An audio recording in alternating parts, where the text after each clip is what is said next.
Hi everyone, welcome back to another video from Crypto Basics. In today's episode, I'm going to be showing you how to download imToken application on your iPhone.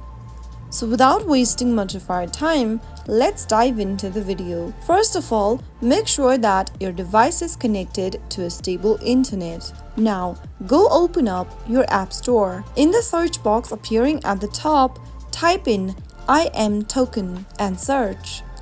Look for this application that says imToken Crypto and DeFi Wallet. Tap on the Get button to begin downloading the app on your iPhone. Once the application is downloaded, launch it open and start creating a new wallet for yourself.